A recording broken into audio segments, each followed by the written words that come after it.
High বন্ধুরা, আশা করি তোমরা ভালো আছো। আমিও ভালো আছি। মামের ছোট্ট কিচেনে তোমাদের স্বাগত। আজকে আমি বানাবো, এই শীতের সময় সব অনেক রকম ভর্তা খাই বন্ধুরা। আজ আমি বানাবো শিম ভর্তা।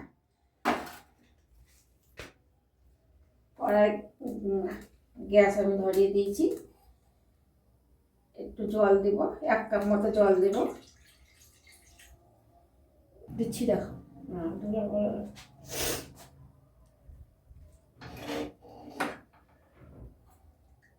কড়াইয়ে আমি 1 কাপ মতো জল দিয়েছি, আর এই শিম নিয়েছি, শিমটা একটু ভাপ দিয়ে নেব।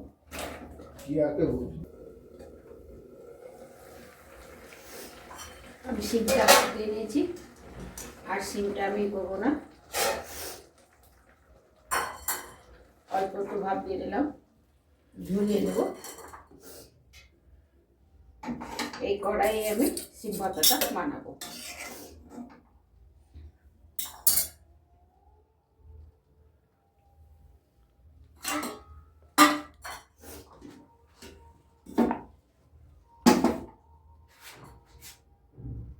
একটু ঠান্ডা জল দিয়ে নিব, তাড়াতাড়ি ঠান্ডা হয়ে যাবে। ঠান্ডা জল ঠান্ডা হয়ে যাবে। এখানে আমি শিম ভর্তা দিয়ে দিলাম, পেঁয়াজ কুচিটা দিয়ে দিলাম, কুচানো পেঁয়াজ একটা মাঝারি সাইজের, 8-9 কোয়া রসুন, 3টে কাঁচা লঙ্কা। ঝাল তোমাদের পছন্দ মতো দিয়ে বন্ধুরা, আমি 3টে দিলাম। আর এইটা ধনে পাতা কত, আর দেব পাতিলেবু রস।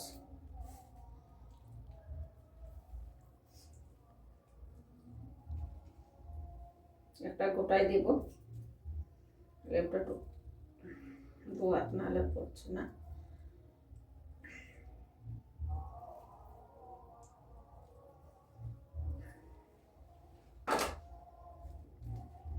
একদম জল দেব না, এটা এমনি মেটে নেবো, এমনিতে ব্যাটটা নরম হয়ে যাবে। মিক্সিতে বেটে আসছি, আর কড়াটা আমি সর্ষের তেল দিয়ে দেবো। তেলটা গরম হোক, আমি মিক্সিতে এটা বেটে আসবো। এই 4 চামচ তেল দিলাম। দেখো বন্ধুরা, এটা বেটে আসছি।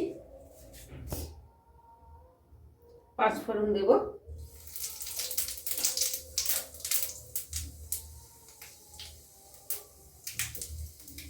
আর যেটা আমি বাটলাম পেঁয়াজ রসুন আর ধনে পাতা, সেটা আমি দিয়ে দেবো।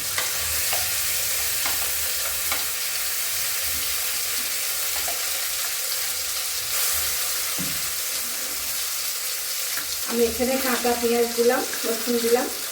তোমরা এখানে পেঁয়াজ রসুন ভেজেও দিতে পারো, এবং শুকনো লঙ্কাও ব্যবহার করতে পারো। ভেজে একটা আলাদা স্বাদ, আর কাঁচার একটা আলাদা স্বাদ, দুটো আলাদা স্বাদ। আমি কাঁচাই দিলাম।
আমি একটু কম বানিয়েছি বন্ধুরা, পরিমাণটা অনুযায়ী তোমরা কম বেশি বানিয়ে নিও।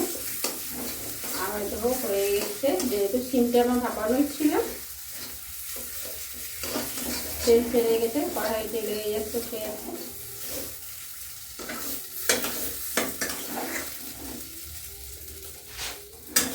গরম ভাতে শিম ভর্তা, এখন শীতকাল বেগুন ভর্তা, ফুলকপি বাঁধাকপি সব কিছুই ভালো লাগে।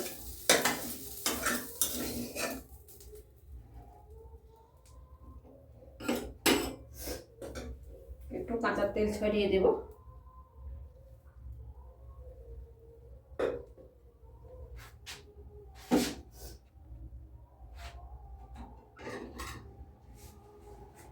শিম ভর্তা রেসিপিটা যদি ভালো লাগে বন্ধুরা, একটা লাইক করো, কমেন্ট করো, অনেক অনেক শেয়ার করো, আর বাড়িতে অবশ্যই বানিয়ে খাও, নাহলে এর স্বাদ বুঝবে না।